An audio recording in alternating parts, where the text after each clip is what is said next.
ঢুকে ভয় দেখিয়ে দিল। শুভ্র বর্ণের মেয়েটা চোখ মুখ গোল গোল করে তাকিয়ে রইল।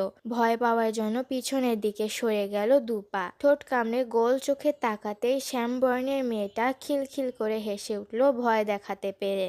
শুভ্র বর্ণের মেয়েটা হাত বাড়িয়ে থাপ্পড় মারল শ্যাম বর্ণের মেয়েটাকে। মেয়েটা পিঠে থাপ্পড় খেয়ে ঠোঁট কুঁচকে শয়তানি হাসি দিল। চোখ ছোট ছোট করে বলল, যা নামাজ পড়তে যা। শ্যাম বর্ণের মেয়েটা ঠোঁটে মৃদু হাসি ঝুলিয়ে এবড়ো থেবড়ো পা ফেলে আবার বারান্দায় আসলো।